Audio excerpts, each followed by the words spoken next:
This is Justin Pulitzer. This is my midweek video for Wednesday, May 22nd, 2024. Wow, I just cannot believe time is flying. So a few things to note. We came into this week with a little bit of a pullback in the sentiment, but mostly from bulls, I think, just trimming some gains and going over to the sideline. Bears actually upticked a little bit.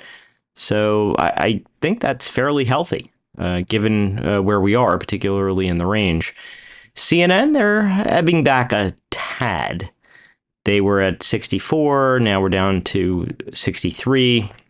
A week ago was 56, so still up a lot, but, I guess not coming in on the dead highs. A couple of things I'm a little concerned about for the week going forward. The FOMC minutes on Wednesday doesn't always cause trouble, but I would pay attention to it. The bulls are very dependent on the Fed being dovish, and if there's anything in there that's a bit of a surprise, there could be a little trouble. I'd say Powell's presser, mitigates some of the FOMC minute surprises, but, there's always something, particularly if you're coming in with the VIX on the dead lows and the markets near and or on dead highs.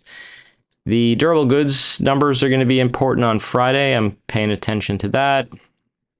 Claims and new home sales on Thursday, but the one that I really think could be market moving here could be the Fed minutes Wednesday at 2 p.m., so stay frosty.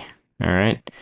As far as our Fed gauge goes, we have the Fed meeting in 21 days, so we'll get some answers. This is a meeting where we're going to get a economic projections update, and we'll see if the Fed upgrades or downgrades the economy. I'm pretty sure July is not happening. 77% says we're staying in the current levels.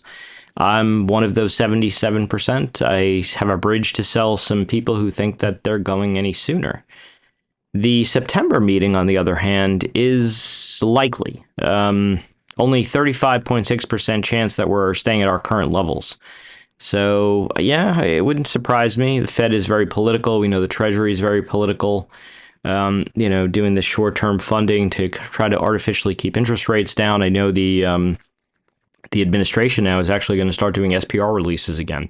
They never replaced the petroleum that they took down for the midterm elections, and I guess they want to keep prices down going into the presidential election. So there's a lot going on behind the scenes, okay? As far as our one-year Treasury, we're at 5.25 to 5.5, so it's still looking like there's maybe one, maybe two cuts tops. I sort of think that that's going to be the case. I think once the Fed cuts, though, the horse has kind of left the gate. And, it's going to be very hard for them to reverse policy. I mean, they're already leaning more dovish, but until they pull that trigger, they still have the optionality of going back to hiking. So if I were them with markets on highs, I'd probably hold off as long as I could. 10-year is coming down a little bit. This was getting very close to scary levels. As long as the 10-year pulls back, that's better for stocks, better for PE multiple premiums. I always get worried when, rates start going higher. I mean, it is not so good for stocks. I think it becomes increasingly more problematic, particularly once you start getting in. I was trying to, we'll figure it out. But if you draw in the trend line here, we're looking like we may have a little bit of a trend break. So that's positive, I guess. Welcomed news for the bulls. I used to know how to do this. For some reason, it's not letting me do it, though. We'll figure it out for the weekend video. As far as the 3-month and the 6-month treasuries, there's still juice there. I like buying these on Monday auctions. I just did a bunch this past Monday, so yeah, there's that. As far as VIX goes, we're on the December lows, getting close to the 2020 lows. What could go wrong? What could possibly go wrong in the world? I'd like to see a proper excess low on this and some type of reversal, but I think VIX is cheap enough here. It's not smart to sell premium. It's better to be a buyer. If you still want to play long, which is fine, just buy calls or call spreads. Do not sell naked put premium. If you must sell naked premium, just do it against long shares, covered call strategy. I've been doing, the last few years, I've been very into spreads. Just been my thing. It helps with, number one, being directionally wrong, and two, if you're not right immediately, the time decay.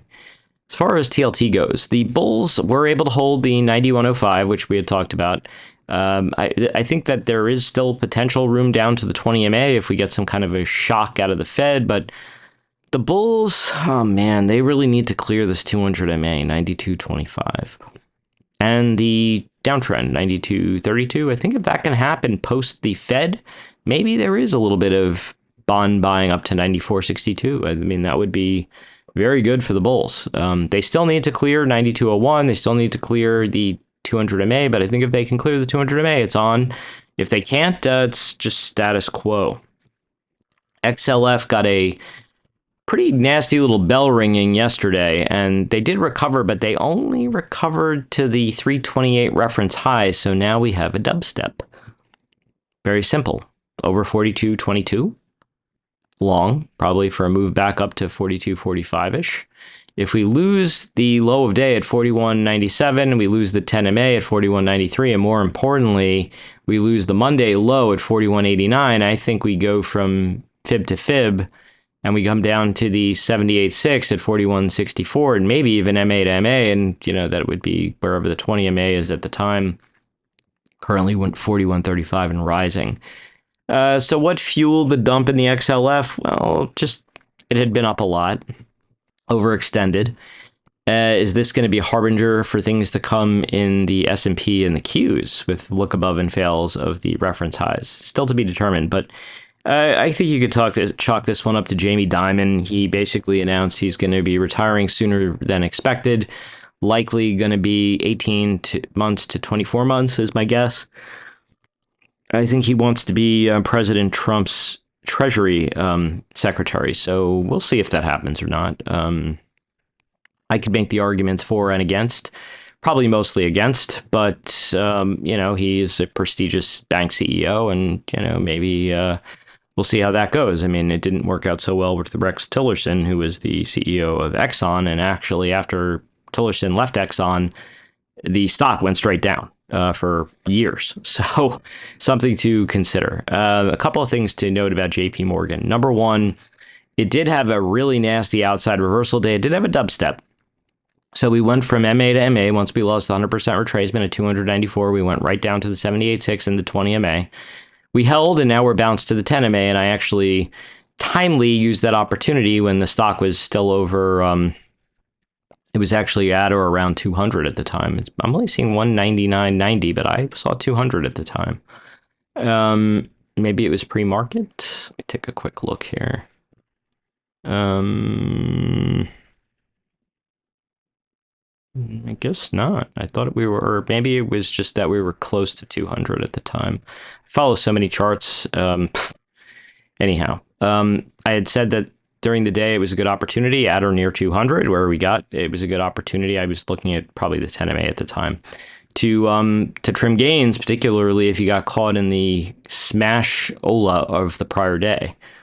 So what now? Well, I think if we lose the low of day, and you can see I have an alert already set there at 196.59, I think you got a nasty short. And if it loses the 20 MA, I think we're coming down to the 61.8 at 192.64, and maybe even all the way down to 190. If we could get back up over 294 and hold, it could be pretty bullish. But I'd be a little careful. Jamie Dimon basically said he's not buying back stock.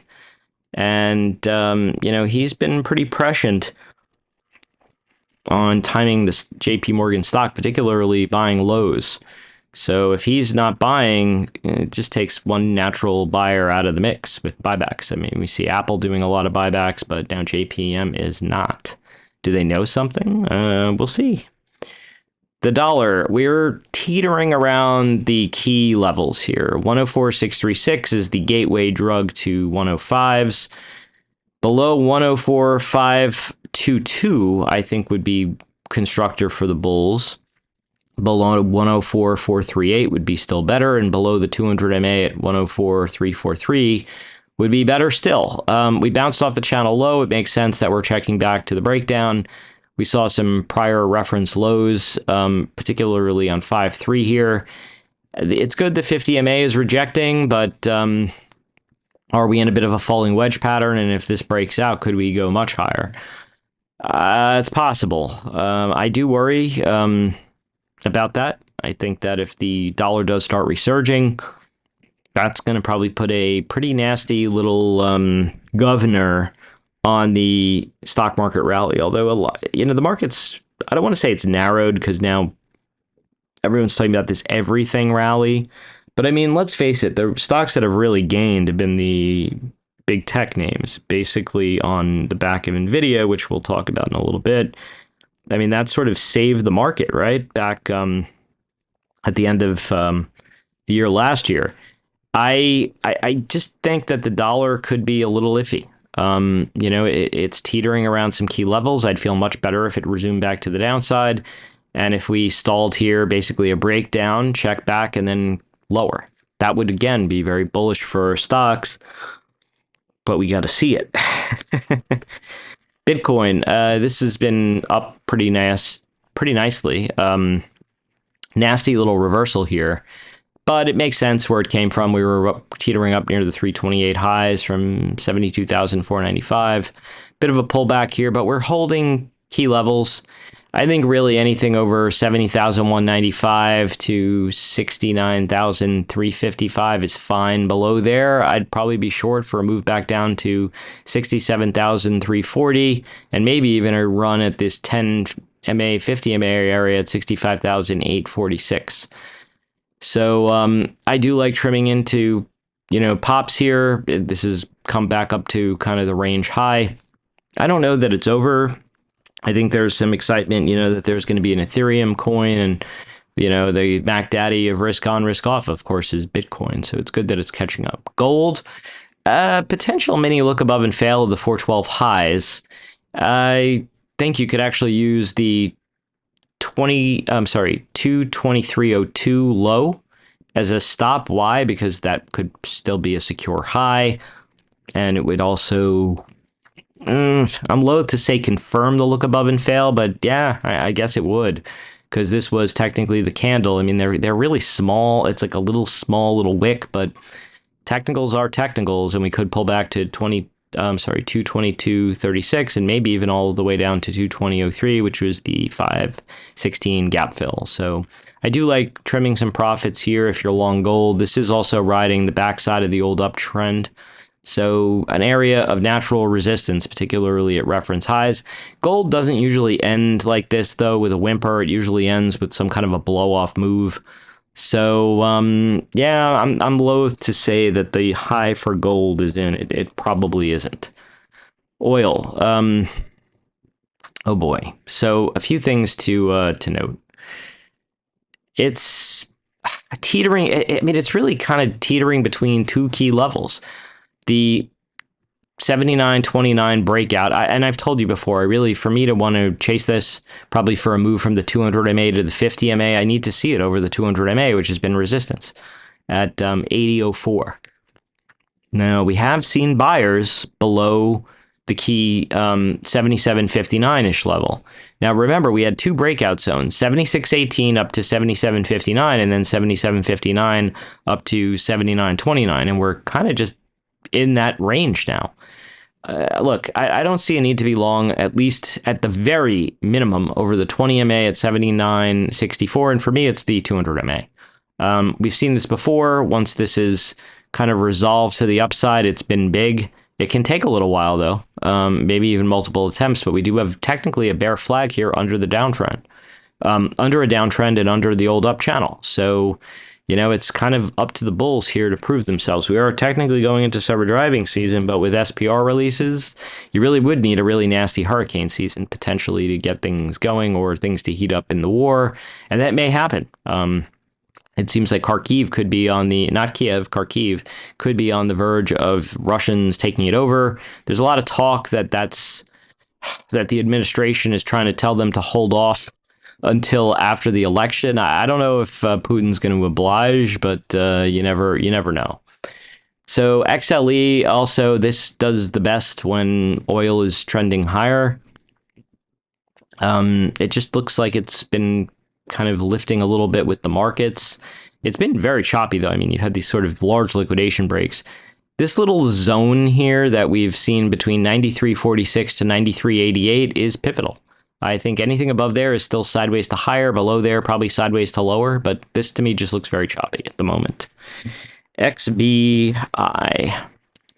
So we are consolidating in a key little support zone. The bulls really do need to get up over and stay up over the 50% fib here at 92.30. We know that this 90.91 to 92.02, and I'll expand that to 92.30, has been key. And we had a bit of a look above and fail, but we are holding the 100 MA.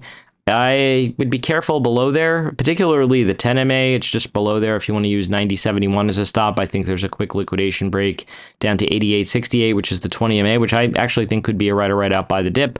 But then are we forming a little mini head and shoulders here? This was a big kind of volume zone, so it makes sense to me that there's some reference resistance here. So yeah. Lily, stay on guard for look above and fail. Anything below 878 to me would be iffy. And if you lose the low of day at 791.39, here's the thing about look above and fails. It's the same, I should say the opposite, as a look below and fail. When you see a look below and fail, you go back up to the range high. But when you see a look above and fail, you can come down to range low. And I'll tell you, if you're long and you want to put on some kind of a hedge, maybe buy something up here, 800, and sell 730, $70 wide spread. Basically, the 100 MA area is the support. So stay on guard for that. We are nearing up into a channel high. I mean, it's possible this just keeps going. It is in clear air. There's no real law of gravity for stocks, but we do, like I said, I'd be a trimmer into up moves. I don't necessarily know that the move is done. We have a pretty long base here that really, I would argue, started back in February. So could it be breaking out here? Yeah, very possible. But I assume range high is range high until it proves not. We do technically have a close above it, but just be careful if we start slipping back below it, 878. Moving right along, I'm going to pull up SPY, but of course we're going to talk about ES and NQ first. So I think that it depends how you want to use this, the 514 or the 516. I'm going to use the 516 because you have equal highs here, and now we're up there again in the overnight. I think it's pretty clear we have to clear 53.49, and pretty clear that the bulls need to hold 53.33 half. And that would repair today's rich close, by the way. We basically put that in at 53.34 half. That's where the VWAP was. This goes up after hours, of course, but that's where the RTH fairest price to trade was. It lines up also with the 200 MA 30-minute, which was support in the morning on the liquidation break. Now the Qs are actually above the 516 high and running into the one channel high here.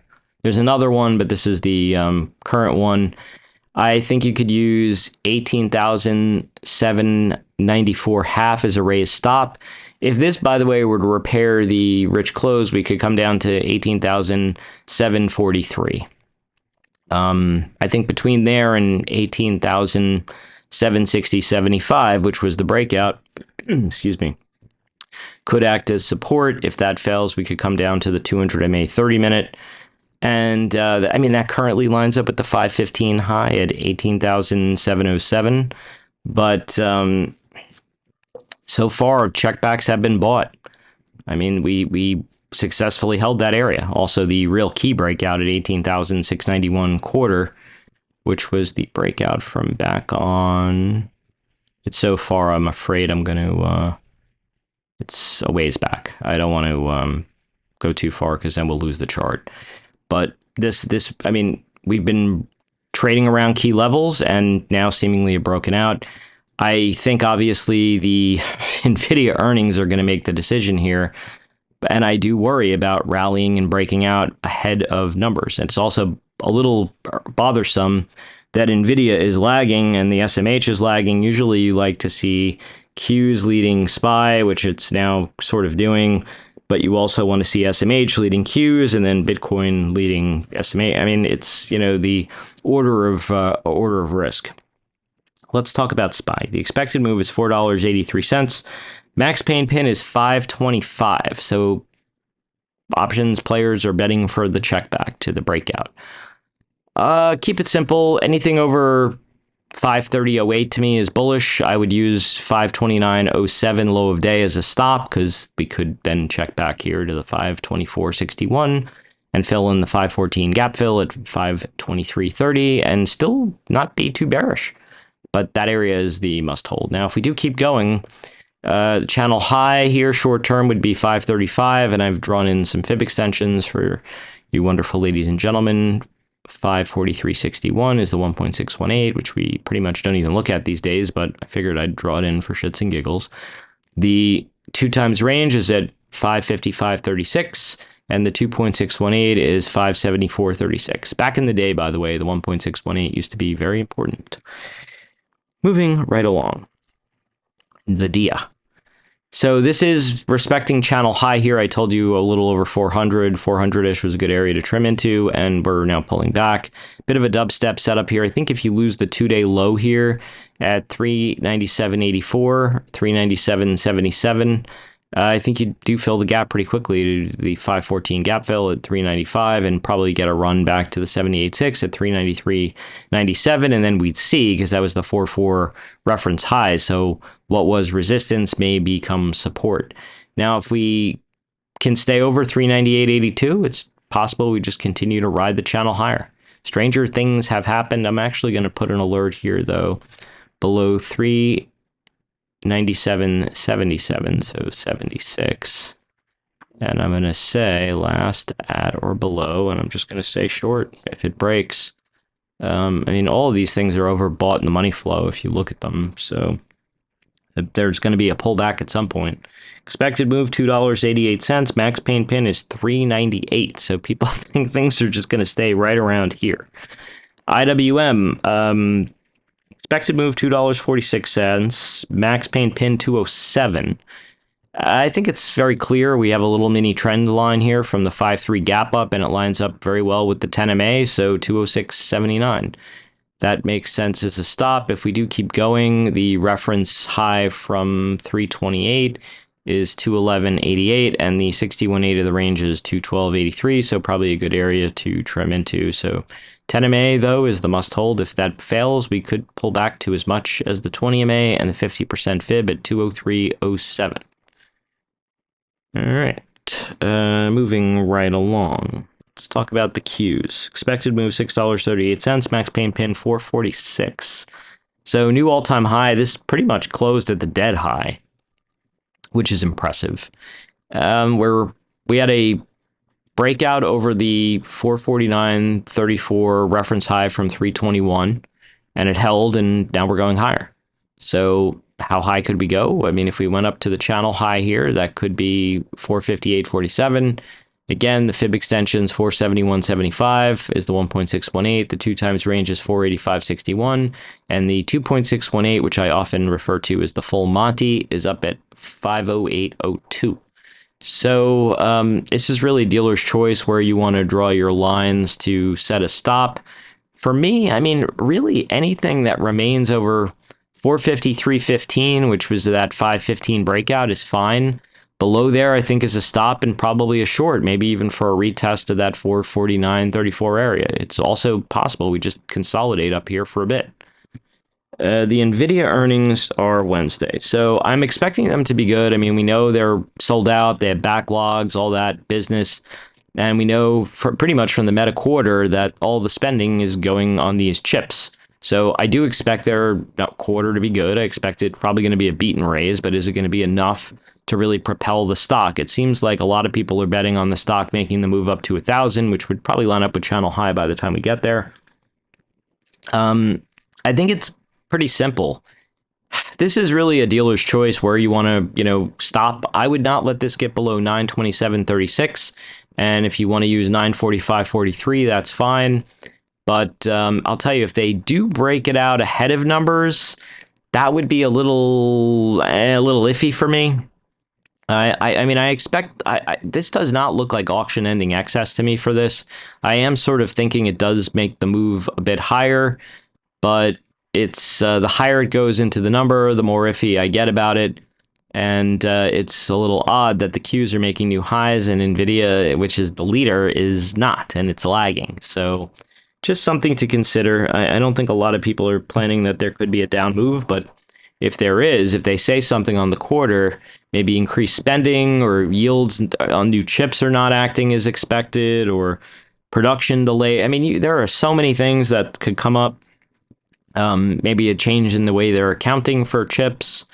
Maybe a CEO. I mean, I don't know if Jensen Huang's going to leave, but if there's a CEO change, so just don't get just don't assume that it all only can go up, although it likely will.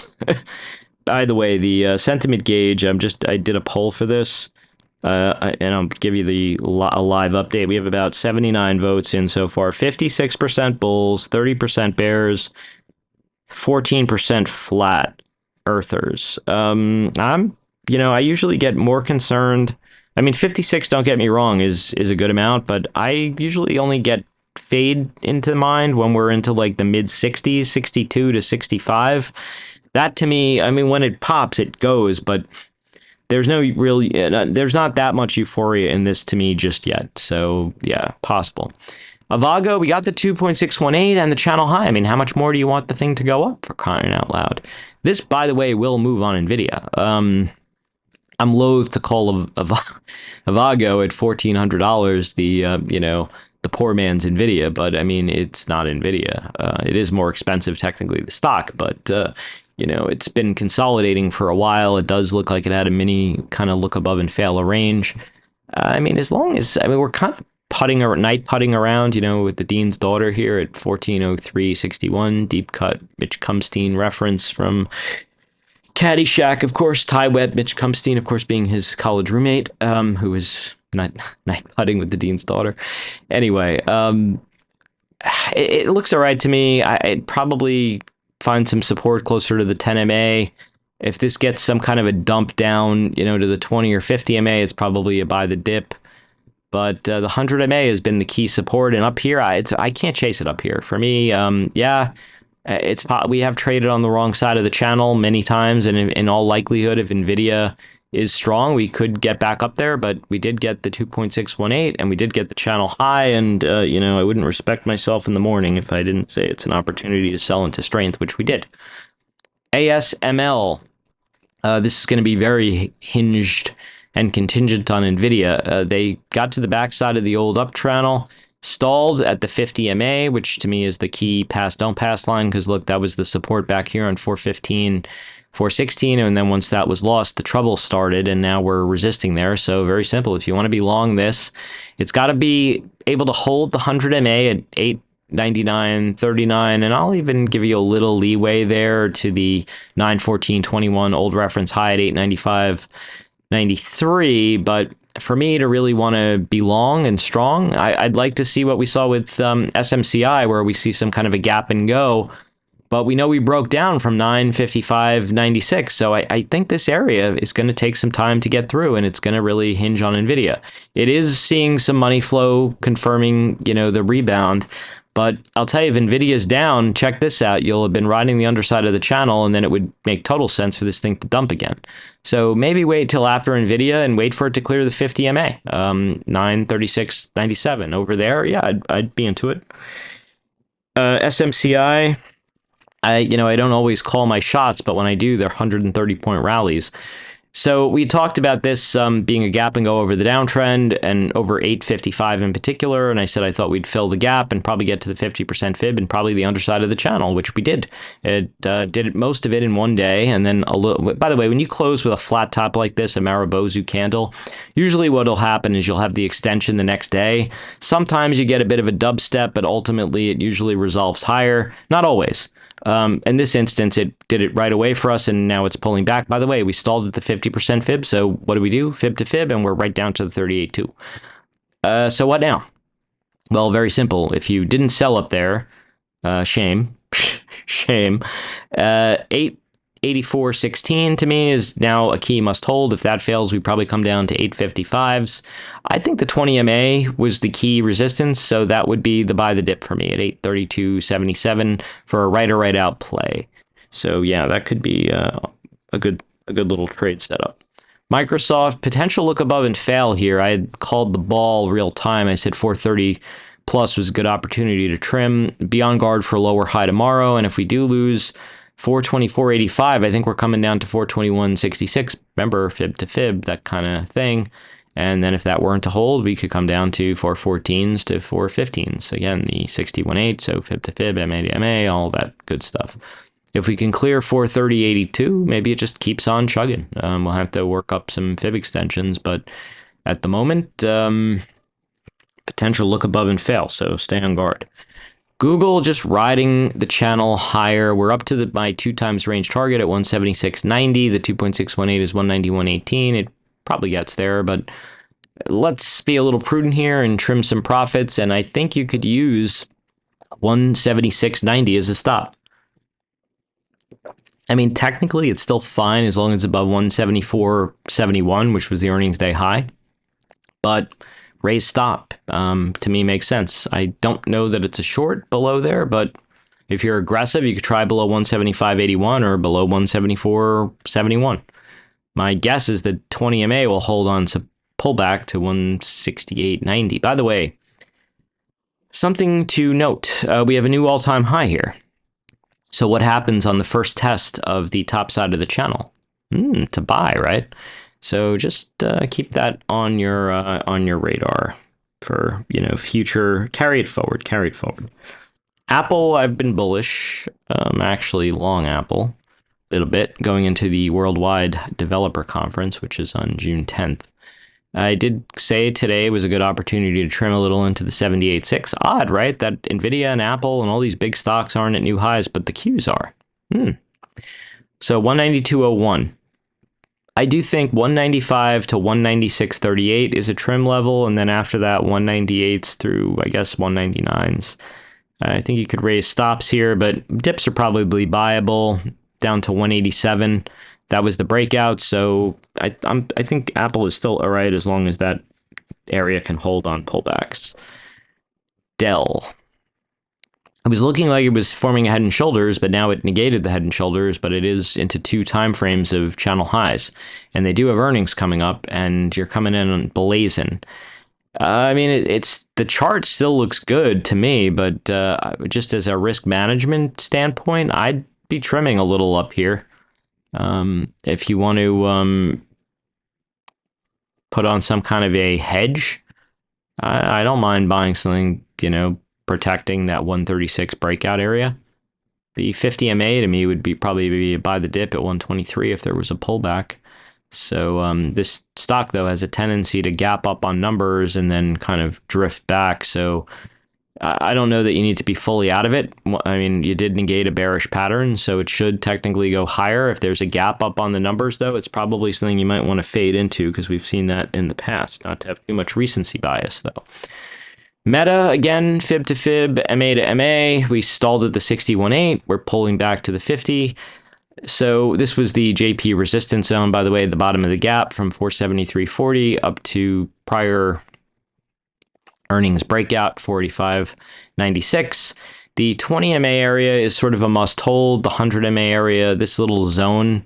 So if Meta is going to firm up, it better do it in the next few points between 457.34 to 461.60. I'll tell you, we'll know if it's the 20 MA if we get back up over the 10 MA, and then I think you could try it long over 472.42. But it has been drifting back a little, and I think this is probably going to be choppy for a bit. It kind of has that look and feel, but I'd feel much better chasing momentum over the 50 MA, which is probably resistance now, by the way, at 485.54. So could this be an iron condor play? I'm thinking it might be. It could be. Moving right along, Tesla, pretty strong showing today, back up to the 100 MA. which was the key resistance, so probably a good area to trim into. I said I was fine being long this as long as above the 20 MA, which it has consistently held. If it can clear the 20 MA at 187.25, we're going up to 198.87, which is the reference highs from 429 on the earnings, and then maybe even a move up to the 200 MA at 214.40. I think people are a little excited about the AI initiatives at Tesla and probably some new model releases. Very nice little move up today, by the way. So I'd love to see a dubstep here, and then you could use whatever that higher low is as a stop. But anything over the 100 MA, I think, is still got some wings, but we have to just make sure it doesn't stall out here. Amazon, another look above and fail of the the all-time highs, and we're pulling back. I'd be a buyer at the 100 MA because that was the key MA back on the pre-earnings dump on 425. It's currently 172.61. You have a nice little bottoming tail hammer here. I'd feel better over the 10 MA though, because look, when this has been uptrending, the 10 MA has been key, and then when we've lost it, that's led to pullbacks. So yeah, wait for the 10 MA to clear 185.96. We're kind of mid-channel now, and I do think that this is going to be a long for Prime Day.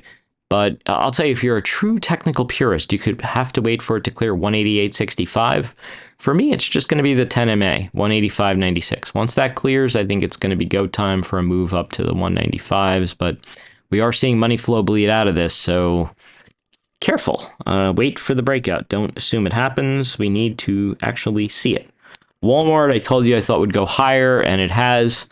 We got the 2 times range. It just keeps going. The channel high comes in at 866.80, and the 2.618, which I probably gets, is 67.65. I basically closed on the. Did we close on the dead high today? Almost. Wow, pretty impressive. So and it's above it in the after hours. So yeah, I would just keep raising stops. You could use VWAP 64.96 or just low of day at 64.45, but it looks like it's got a little more to go. LULU, this is a bird of another color. I was surprised this held in so long post-pandemic. I heard someone complaining today that they that they have that wide legs are back in style, not narrow. I mean, really? All right. I guess post-pandemic wide butts are back in style too. We filled the gap down here to 328.35. We're now below there. I'll tell you, if you keep going lower into the number, I'd be inclined to play for a bounce, maybe back to 354s. But be careful if they bounce it ahead of time. It is oversold. What I'd really love to see, though, is this to keep going lower and then gap down on numbers and just finally wash it out. And then maybe it gets a buy the dip. I mean, 286.57 is technically a key reference low. Are we going to go all the way back down to pre-pandemic lows, though, is the big question. I can't tell you. I don't have a crystal ball, but the last earnings was pretty ugly. My guess is that, gaps happen in pairs, particularly if there's a bounce ahead of the number. I think if we're down enough into it, there's probably an opportunity for a bounce play. I think even over high of day at 328.29 could be a look below and fail situation for a quick bounce, maybe back up to 350. But I'd prefer LULU lower into numbers. Netflix. So I think the race for 700 is back on because we're above the channel high here, which we had thought was a good opportunity to trim profits into. You could use 639 is the stop now because that was the 4.8 reference high.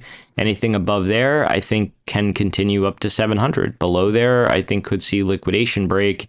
And if for some reason we lose 634.22, it'll be a look above and fail. And I think we'll come down pretty hard down to 618.24 and maybe even all the way down to the 20 MA, which will probably be the reload at 594.49 because the 20 MA has been instrumental. But Netflix looks pretty good. Also, another one that closed pretty much near the dead high today. GameStop, I was waiting for this to get down to the 200 MA, but RFK Jr. is now apparently on board with this. I'll tell you, the trade I was looking at, was out in January. I know, a little crazy. Selling the 15 puts, buying the 10 puts, and then buying 25 calls and selling 50 calls.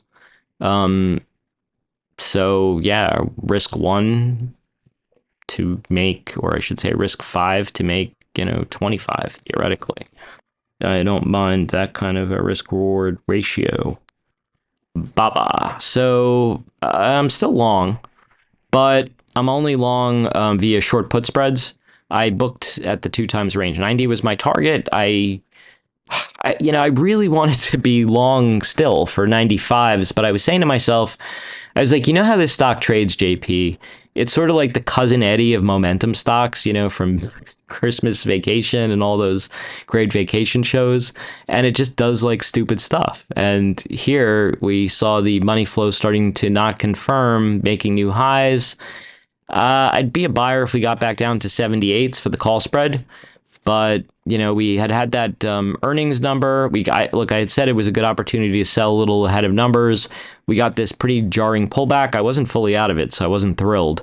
But this, I said, was the reload spot if it held, and here we are. So I used the opportunity to trim. I guess you need to see a clear 90 now for the move to 94, 95. If not, we could just be choppy for a bit. I do think like 20 MA area I think between 80 and 78 to me would be my reload, okay? Palo Alto Networks. So this one, they nailed it again. I warned if it was up into numbers, it'd probably come down. And it did. I think it was at 295 in the after hours. And I had said anything that holds 295 to 300, I thought would rally up still to 306s. But where it really needed to clear was 306.22 to 308.65. And now you have a gap fill. So I want to play a little wait and see to see if it can hold that. I think you could use the 100 MA as the must hold at 305.67. Below there to me is iffy. Below the 20 MA is just an outright short down to the 50 MA at 288.75. So is this like a one-day wonder where they filled the gap and it pulled back, or are we going to, reload here? They think the last of the bad quarters, and I didn't even think their quarter was that bad, is behind them, and the stock can still rally. Look, the 50 MA had been resistance. To me, it would be, and it was support again. To me, I think it would line up very well with the channel low and be support one more time. But at least for a quick trade, below earnings day low, I think could maybe go all the way even back down to the lows. But I want to see if it can hold this 100 MA, and I had said intraday the 10 MA is a good raise stop. So 308.23 or 305.67, dealer's choice there. Anything that pulls back and holds there, I think is still okay. Below there, you probably got to stop out and start maybe even thinking about reversal.